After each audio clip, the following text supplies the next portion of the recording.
Okey, bismillahirrahmanirrahim. Assalamualaikum warahmatullahi wabarakatuh. Anak-anak murid cikgu tahun 5 UPM, 5 UTM, apa khabar semua?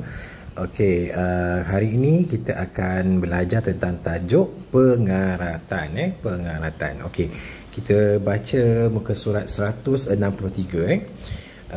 Dia kata kat sini, okay, hai kawan-kawan, nama saya Merah. Saya ialah kereta mainan kesayangan Chan. Mari ikuti kisah saya. Ayah, kereta ni tak bergerak walaupun sudah dipasang dengan bateri baharu. Mari ayah periksa. Tempat letak sel kering ini kelihatannya sudah berkarat.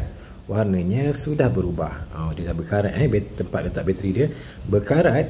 Dapatkah ayah baikinya? Lepas tu ayah pun sembuhkan penyingkir karat. Okay. Sekarang cuba kamu gerakkannya dengan menggunakan alat kawalan jauh itu. Wah, kereta ini sudah dapat bergerak. Terima kasih ayah. Gembiranya saya. Tahukah kawan-kawan mengapakah saya berkarat? Okey, kereta ni tanya awak, kenapa kereta mainan ni boleh berkarat? Adakah kereta mainan ni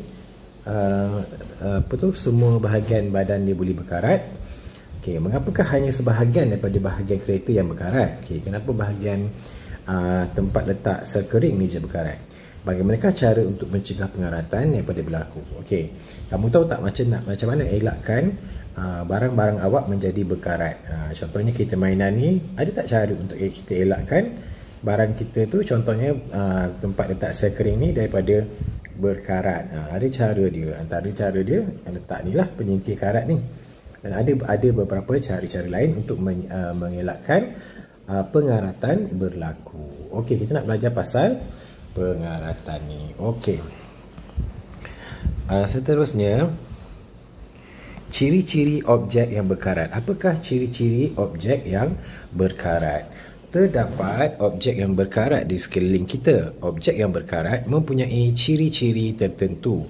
Mari kita ikuti kisah di bawah untuk mengenal pasti ciri-ciri objek yang berkarat. Okey, aduh ketatnya. Okey, murid ni sedang nak cuba buka tingkap tapi dia kata ketat sangat.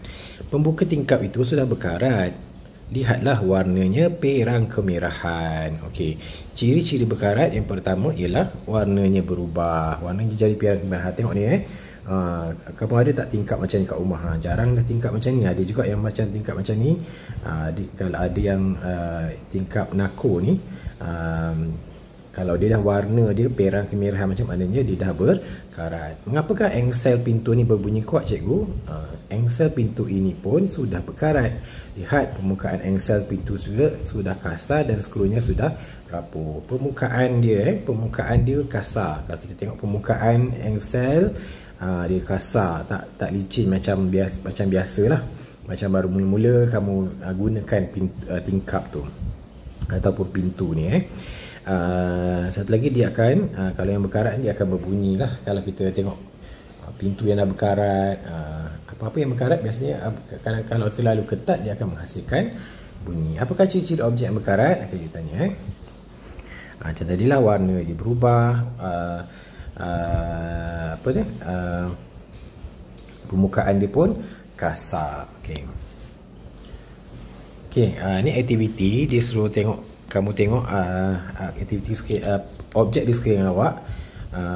Cari tempat mana-mana, tempat dapur ke apa ke, objek yang berkarat, apa ciri-ciri dia. Kena pasti. Kamu pergi keliling rumah, kamu tengok apa barang yang ada, tulis apakah ciri-ciri objek yang berkarat tu. Contohnya sudu berkarat tak? Sudu ni tak berkarat, tapi kadang-kadang ada bahagian, ada pula besi lain, kadang-kadang ada kuali yang berkarat. Kenapa ada yang berkarat, kenapa ada yang tak berkarat? Okey, kamu cari yang mana berkarat dulu, kamu tuliskan ciri-cirinya.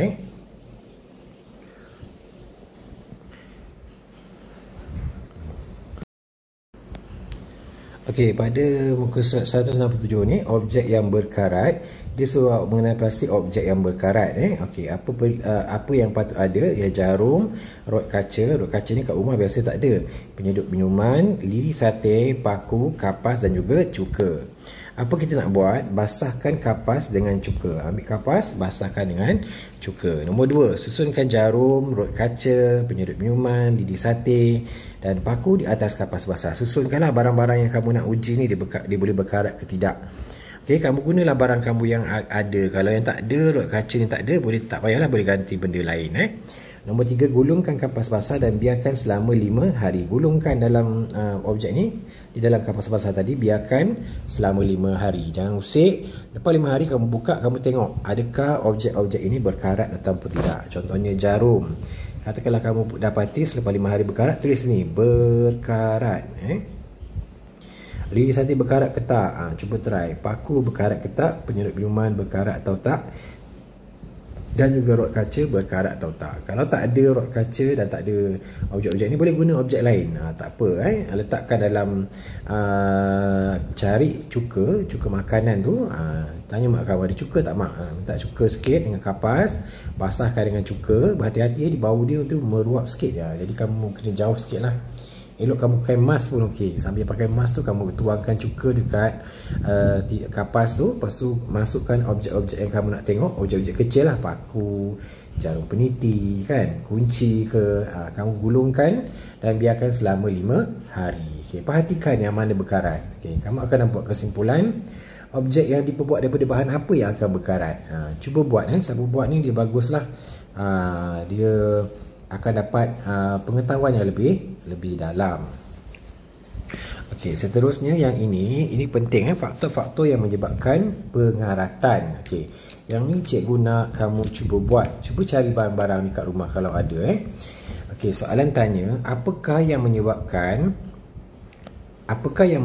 objek yang diperbuat daripada besi berkarat? Macam mana satu objek daripada besi tu boleh berkarat? Kita kena tahu faktor-faktor dia. Pengaratan berlaku disebabkan oleh beberapa faktor. Dia ada beberapa faktor. Mari kita jalankan eksperimen untuk menentukan faktor yang menyebabkan pengaratan. Okay, apakah faktor yang menyebabkan pengaratan? Tujuan menyiasat faktor-faktor yang menyebabkan pengaratan. Kedua, penyataan masalah, adakah air dan udara menyebabkan pengaratan? Okey, soalan dia, faktor dia ialah air dan udara. Jadi tanya soalan kat sini lah. Sebenarnya sesuatu objek bila dia bersentuh dengan air dan udara, kedua-duanya barulah dia akan berkarat. Kalau objek tu dia tersentuh dengan air tapi dia tak sentuh dengan udara, tak ada udara yang bersentuhan dengan dia, dia tidak akan berkarat. Dia kena ada dua-dua, air dan udara. Jadi hipotesis dia ialah kehadiran air dan udara menyebabkan bulu besi berkarat. Ataupun cikgu biasa guna jika maka. Kamu boleh gunakan yang cikgu buat ni lah. Jika dia punya PM ni adalah kehadiran air dan udara, maka keadaan bulu besi berkarat. Jika ada kehadiran air dan udara, maka keadaan bulu besi akan berkarat. Okay, dalam eksperimen ni nanti dia punya PM dia yang kita ubah-ubah dia adalah kehadiran air dan udara. Ini PM dia yang kita manipulasikan. Yang bergerak balas ialah keadaan bulu besi. Pemboleh ubah bergerak balas. Pemboleh ubah bergerak balas. Pemboleh ubah dimanipulasi ialah ni. Pemboleh ubah dimanipulasi. Okey. Kan tengok, menentukan pemboleh ubah dimanipulasikan ialah kehadiran air dan udara. Okey, betul cikgu buat tadi. Bergerak balaslah keadaan bulu besi. Dimalarkan ialah yang sama. Yang sama ialah kuantiti bulu besi. Pernah tengok bulu besi? Bulu besi ni ialah lebih kurang macam berus periuk. Berus periuk ni kita boleh tengok kan yang macam spring tu, tapi dia yang lebih halus tu kita panggil bulu besi. Kita yang halus yang kita tarik tu dia boleh macam jatuh-jatuh sikit. Yang halus punya biasa kat rumah yang ada kasar, tapi boleh jugalah kita anggap tu sebagai bulu besi jugalah, sebab dia memang dibuat daripada besi. Okey, apa kita kena buat? Kita kena gunakan tabung uji. Rak tabung uji, gabus ni ialah penutup tabung uji tu. Ni penutup ni. Kalsium klorida kontang. Kalsium klorida kontang ni adalah untuk menyerap lembapan. Kamu kena ingatlah nama dia kalsium klorida kontang, menyerap lembapan, menyerap semua air. Okey, kalau contoh kalsium klorida kontang ni, kalau kita beli kasut baru, biasa dalam kasut tu ada satu paket kecil, lalu tu ada biji. Tahu tak? Benda ni adalah untuk menyerap lembapan atau menyerap air yang ada dalam kotak tu. Sebab kalau kotak tu ada air, menyebabkan kasut tu akan jadi bau busuk dan kasut tu boleh berkulat. Jadi dia letakkan kasut baru tu, kotak dia tu kita letakkan satu bekas kecil, satu paket kecil ni macam sebut perasa kan, tapi dalam tu ada biji-biji. Kamu jangan makan pula. Ini adalah kalsium klorida kontang untuk menyerap lembapan. Selain daripada itu, ada juga kalau kita beli kat kedai DIY ada bekas macam ni, nama dia Thirsty Hippo. Dia macam ni, bentuk dia macam ni, dia ada biji-biji dalam ni.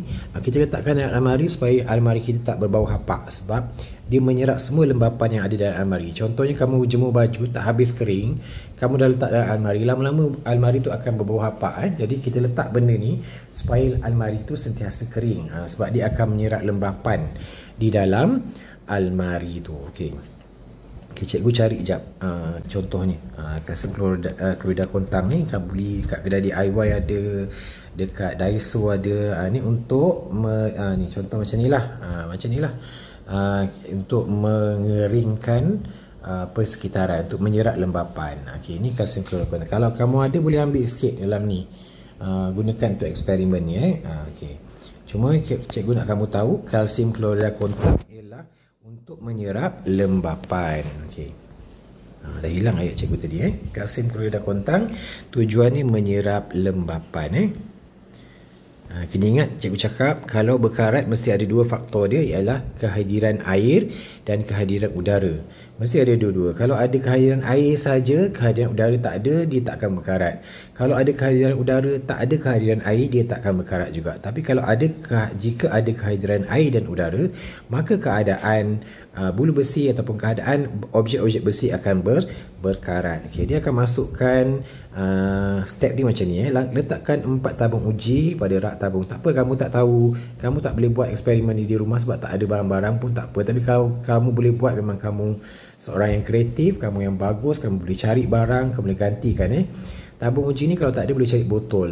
Botol apa-apa boleh yang ada penutup. Okay, letakkan 4 tabung uji pada rak tabung uji. Labelkan A, B, C, D. Dia dah labelkan sini A, B, ni C, D. Okay, B masukkan 20 gram bulu besi ke dalam setiap tabung uji. Dalam setiap tabung uji dia masukkan bulu besi yang sama banyak, 20 gram. Okey, apa lagi dia buat? Lepas tu yang C, tambahkan setiap tabung uji dengan bahan-bahan seperti yang ditunjukkan dalam gambar. Okey, dalam tabung uji, setiap tabung uji ni dia akan letakkan yang A dia semua ni dapat ada bulu besi. Yang A dia letakkan apa? Saya tengok jap. A dia tutup sahaja. B dia masukkan kalsium klorida kontang. Yang C ni dia masukkan air paip yang dididihkan, lepas ditutup dengan minyak. Okey. Yang D ni dia masukkan air paip tapi dia tak tutup dengan minyak. Okey. Sekarang cikgu nak terangkan apa beza antara setiap tabung uji ni. Okey, cikgu cakap tadi bulu besi ni akan berkarat sekiranya ada kehadiran air dan kehadiran udara. Maknanya kena ada udara, kena ada air juga. Kalau tak ada salah satu, dia tak akan berkarat. Okey, kita tengok dalam botol ni. Bulu besi ni yang tak ada letak apa-apa ni, dalam ni ada udara. Confirm dia ada udara. Okey. Okey, dalam ni ada air tak? Ada air dalam ni sebab dalam bentuk air wujud dalam bentuk wap air. Dalam udara kita ada wap air. Okey, dalam ni pula ada tak? Dalam ni udara ada, dalam botol ni ada udara. Dan ada tak air? Tak ada air. Sebab tak ada. Kenapa tak ada air? Sebab ada kalsium klorida kontang yang menyerap lembapan ni atau menyerap air. Yang ni ada udara tapi tiada air. Yang C ni pula letakkan air paip yang dididihkan. Okey, kalau kamu didihkan air paip ataupun air biasa kamu didihkan, udara dia akan keluar. Masa kan kamu tengok mendidih tu dia macam ada bubble kan, jadi udara dia keluar. Jadi air yang telah dididihkan tiada udara. Udara tak ada dalam ni. Udara tak ada. Ada tak air dalam ni? Air pipe tu confirm lah ada air. Okey, yang ni pula air pipe. Air pipe confirm ada air. Dan dalam air pipe yang tak dididih, air yang tidak dididihkan memang ada udara, udara yang terlarut. Okey. Sebab tu ikan dia boleh hidup dalam air sebab ada udara terlarut. Tapi ikan kalau letakkan air, kita didih air, lepas tu kita sejukkan, kita letak ikan dalam tu, ikan tak boleh hidup sebab tak ada udara. Dia, oksigen dia tak boleh ambil oksigen dalam, sebab tak ada udara dalam air yang telah dididihkan. Okey. Sekarang kita tengok yang manakah yang akan berkarat. Okey, kita tengok ni. Yang ni ada udara, ada air, so dia akan berkarat. Okey. Dia akan berkarat lah. Berkarat kita tulis dengan perkataan berkarat lah. Berkarat. Ada udara, ada air. Yang ni pula dia ada udara, dia tak ada air, dia tidak berkarat. Tidak berkarat. Tak berkarat. Tak berkarat kita tulis dengan TB, tidak berkarat. Okey. Yang C pula dia tak ada udara tapi dia ada air. So dia akan jadi tidak berkarat sebab dia tak ada dua-dua faktor tu. Yang D ni pula dia ada udara dan dia juga ada air. Jadi dia akan berkarat. Okey, dua-dua ni jadi yang akan berkarat adalah tabung uji A dan juga tabung uji D sebab ada udara dan juga air.